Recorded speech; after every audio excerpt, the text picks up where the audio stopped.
Voilà, bonsoir mesdames, messieurs. Nous sommes toujours au Salon international de l'audiovisuel du Cameroun. Et cette fois-ci, nous vous ramenons sur notre plateau spécial en ce lieu. Un géant de la musique camerounaise. Depuis plusieurs années, il fait la promotion de cette culture-là, ici et ailleurs. Il est producteur, il est artiste, musicien, rappeur. Il s'appelle Protal. Bonsoir, monsieur Protal. Bonsoir. Alors, ce soir, nous sommes au Salon international de l'audiovisuel du Cameroun. Ouais. Vous êtes venu ici et vous avez partagé votre expérience avec les plus jeunes et surtout avec ceux qui avaient besoin de lumière. Oui, bien sûr. Comme on dit, c'est notre rôle. Et on l'assume pleinement. Et aujourd'hui, la musique camerounaise, d'après vous, rencontre quelle problématique? Bon. La musique camerounaise,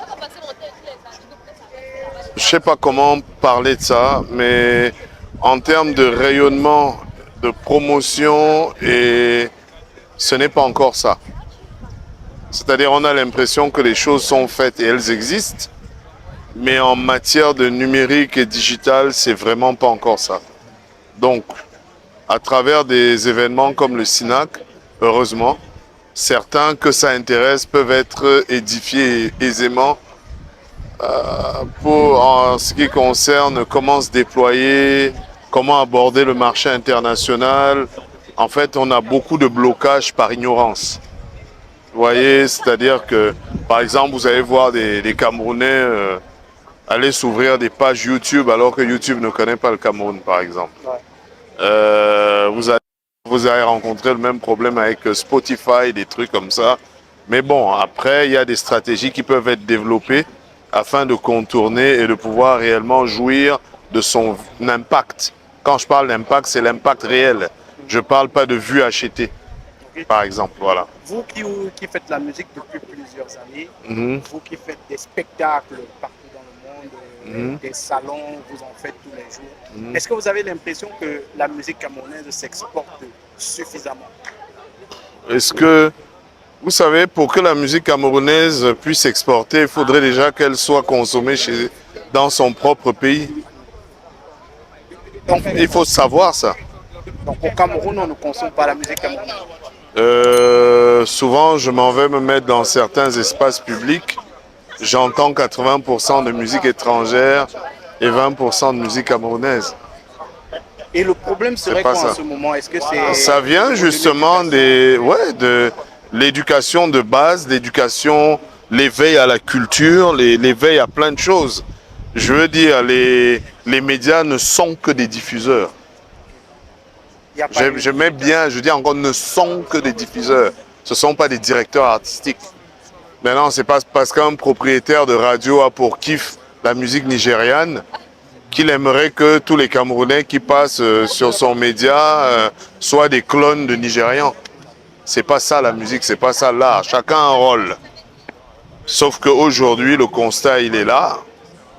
On diffuse plus de musique étrangère que de musique camerounaise.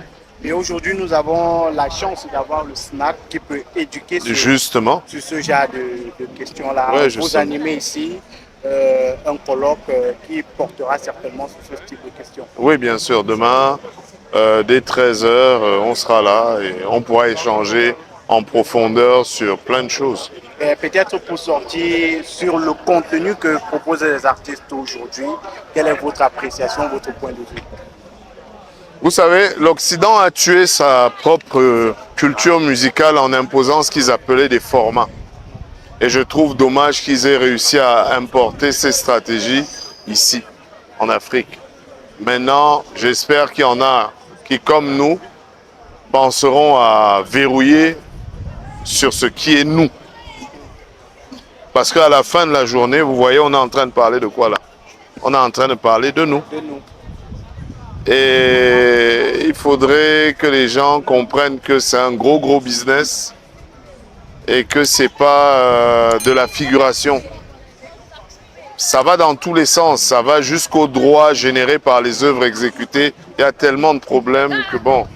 Mais après, aucun de ces problèmes n'est insoluble. On va peut-être encore sortir par là. Ouais. Vous avez parlé des droits, ce qui intéresse les Camerounais en ce moment, parce qu'on a beaucoup de problèmes.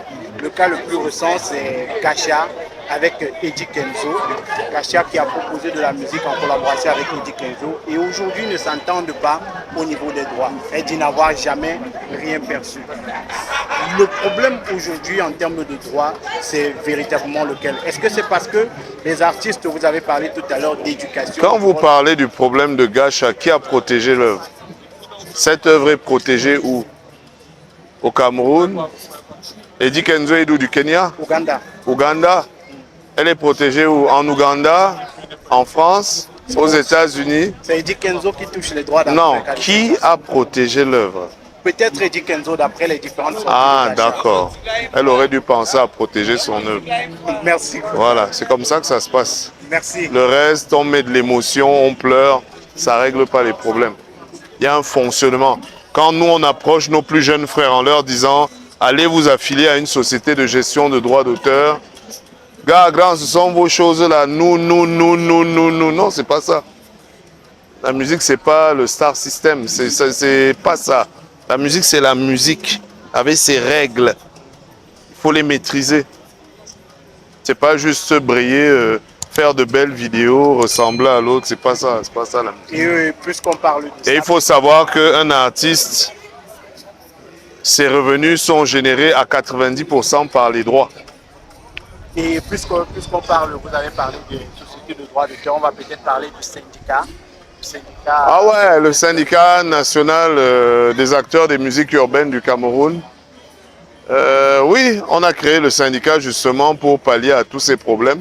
Mais les gens ont perçu ça autrement.